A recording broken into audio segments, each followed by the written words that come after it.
Please subscribe my channel, like and share it.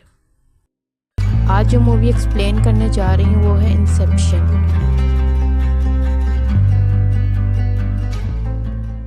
Film के शुरुआत में हम कॉप को समुद्र के पास बेहोश पड़ा देखते हैं और तभी एक गार्ड आकर उसे चेक करने के बाद एक बुजुर्ग आदमी के पास ले जाता है और फिर गार्ड उस बुजुर्ग को बताता है कि शख्स के पास से हमें एक बंदूक और एक चक्री मिली है, जिस पर फिर वो बुजुर्ग कॉप से सवाल करता है कि क्या तुम मुझे मारने आए हो। और अब ऐसा कहकर वो कॉप की चक्री को नचाते हुए कहता है कि इसे मैंने बहुत साल पहले एक शख्स के पास देखा था।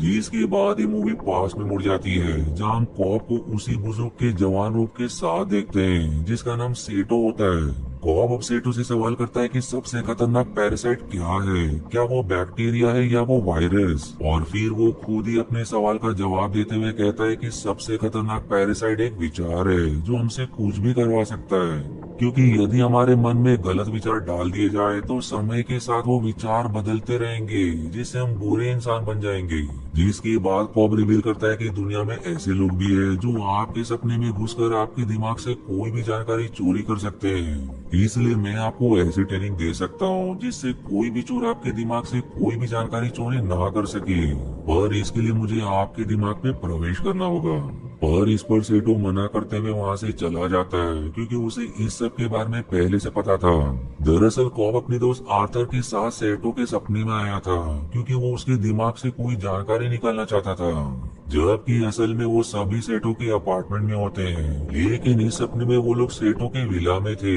अब अगली सीन में हम कॉप की पत्नी मैल को देखते हैं जिससे कॉप सवाल करता है कि तुम यहाँ पर कैसे आ गई, पर वो उसकी बात का कोई जवाब नहीं देती। जिसके बाद कॉप सेटो की तिजोरी से कुछ डॉक्यूमेंट चोरी करता है। दरअसल वो लोग सेटो के सपने में है जहाँ ये तिजोरी सेटो के अंतर्मन यानी कि सबकॉन्शियस माइंड को रिप्रेजेंट करती है, यानी कि कॉप उसके सबकॉन्शियस माइंड से जानकारी चोरी कर रहा होता है। पर तभी वहाँ सेटो और महल आ जाते हैं जो कॉप पर बंदूक तान देते हैं, जिस पर फिर वो भी उनकी तरफ अपनी बंदूक पॉइंट करता है। पर तभी सेटो के लोग आर्थर को पकड़ कर ले आते हैं, जहाँ सेटो कहता है कि मुझे ये बात पहले से पता है कि तुम मेरे सपने में हो, जबकि महल आर्थर के पैर में गोली मारते हुए कहते हैं कि यदि मैं इसे जान से मार दूंगी तो ये सपने से जाग जाएगा, लेकिन पैर में लगी गोली के कारण इसे सच में दर्द महसूस होगा। और तब कॉप अपनी बंदूक से आर्थर को गोली मार देता है जिससे वो सेटो के अपार्टमेंट में जाग जाता है। और अब यहाँ उसके साथ एक और आदमी होता है जो इस सपने का आर्किटेक्ट था और उसी ने सपना डिजाइन किया था।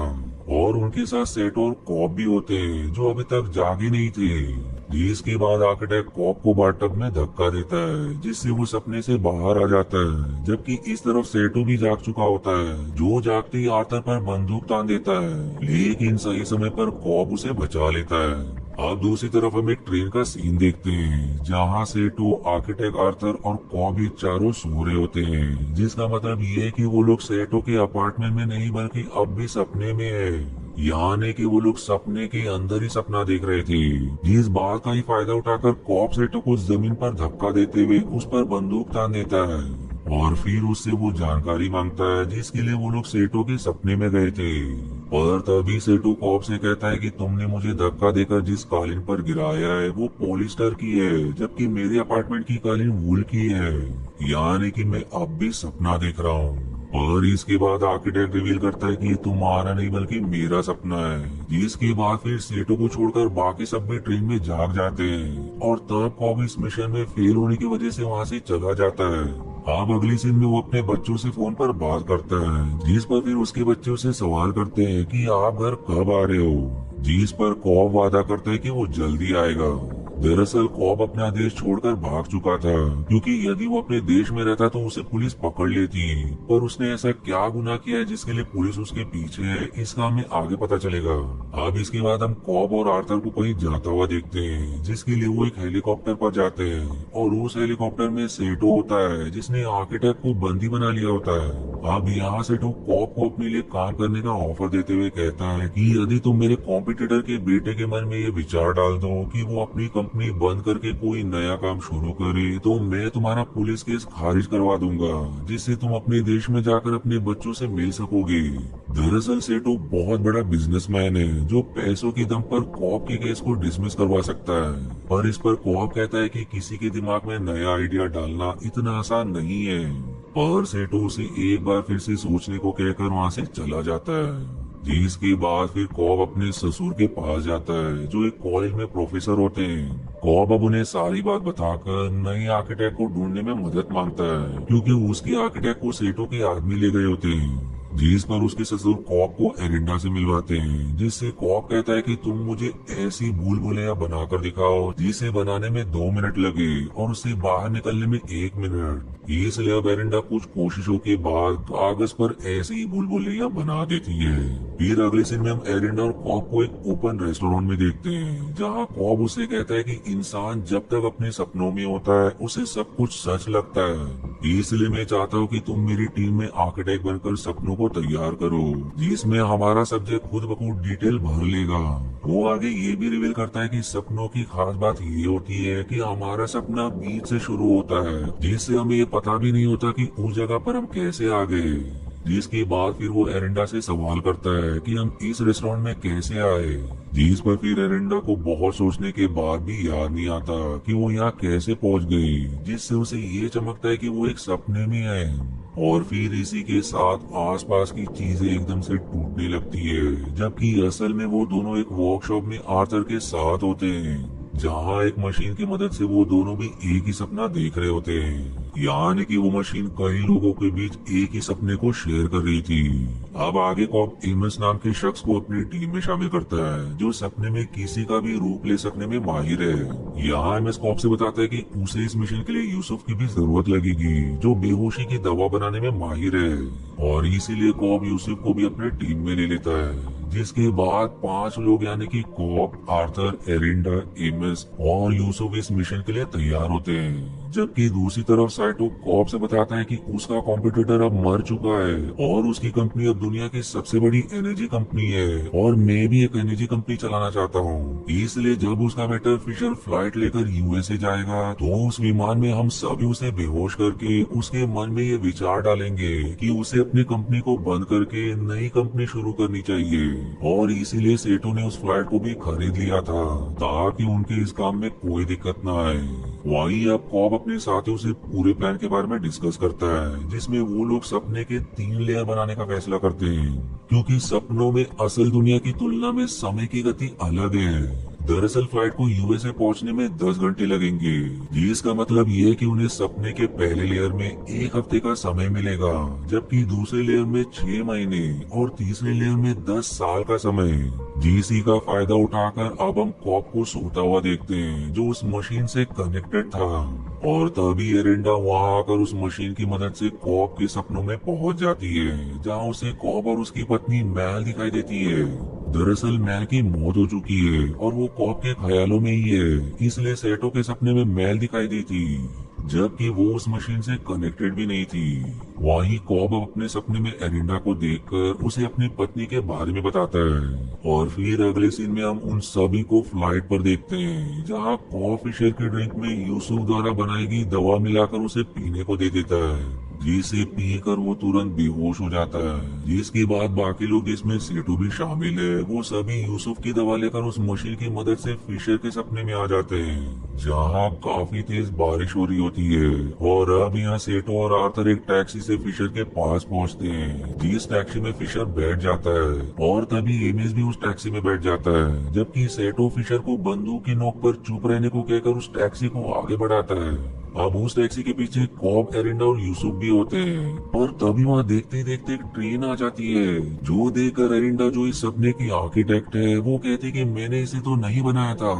और फिर इसी के तुरंत बाद बहुत से लोग उन सभी पर गोलियां चलाने लगते हैं। दरअसल ये सभी फिशर के सबकॉन्शियस के रक्षक थे क्योंकि वो भी सपनों के द्वारा विचारों की चोरी के बारे में जानता था, इसलिए उसने अपने दिमाग को उसी तरह ट्रेन किया था, जो देखकर वो सभी एक अबैंडन्ड फैक्ट्री में आ जाते हैं जहां वो फिशर को बंदी बनाकर किसी तिजोरी का पासवर्ड पूछते हैं, और वहीं सेठो को इस अबैंडन्ड फैक्ट्री में आने से पहले गोली लग चुकी होती है जिस कारण उसे काफी दर्द हो रहा होता है। इसलिए अब एमस उसे गोली मारने पड़ता है क्योंकि इससे वो सपने से जाग जाएगा। और तभी कॉप उसे याद दिलाता है कि हम सपने में आने के लिए बहुत ही ताकतवर नींद की दवा ले रखी है, जिस कारण यहाँ मरने पर सेटो सपने से नहीं जागेगा बल्कि वो लिम्बो में पहुंच जाएगा। और लिम्बो एक ऐसी जगह है जिसमें हम सपने और सच के बीच बिल्कुल भी फर्क नहीं कर पाएंगे, जिससे एक इंसान हमेशा के लिए कोमा में जा सकता है। इसलिए वो लोग सेटो और बाकी सभी को सपने के अगले लेवल में जाने का प्लान बनाते हैं, जिससे वो लोग फिशर के सबकॉन्शियस के रक्षकों से बच पाएंगे,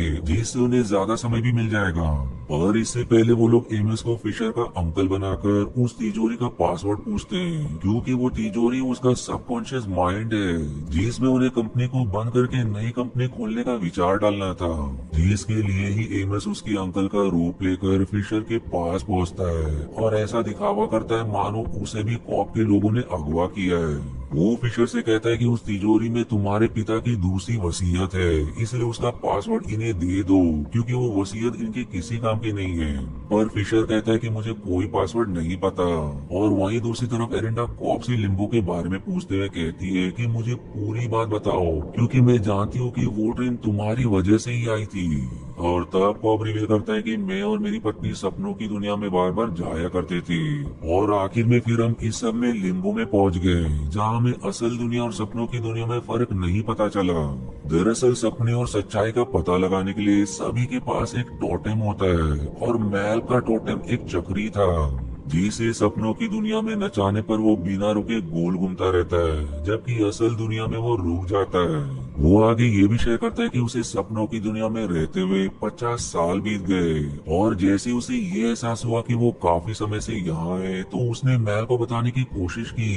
पर मैल को यही लगता था कि वो असल दुनिया में है। इसलिए कॉप ने उसके दिमाग में ये विचार डाला कि वो सपने में है, और इसीलिए अंत में उन दोनों ने ट्रेन के पटरियों पर अपनी जान दे दी, जिससे वो असल दुनिया में जाग गए। और क्योंकि मैल के दिमाग में ये विचार डाल चुका था कि वो असल दुनिया में नहीं है, इसलिए असल दुनिया में आने के बावजूद उसे ऐसा लग रहा था कि वो सपने में ही है। इसलिए आखिर में उसने एक ऊंची बिल्डिंग से कूदकर जान दे दी, और मरने से पहले उसने ये लेटर लिख दिया कि उसका पति उसे मारना चाहता है। दरअसल उसने ऐसा इसलिए किया क्योंकि उसे ये लगता था कि सपनों की दुनिया में पुलिस वाले कॉप को पकड़ने आएंगे, जिससे वो आत्महत्या करके असल दुनिया में आ जाएगा। लेकिन मैल को ये नहीं पता था कि वो असल दुनिया में ही है, इसीलिए कॉप के पीछे पुलिस पड़ गए, और इसीलिए उसे अपना देश छोड़ना पड़ा।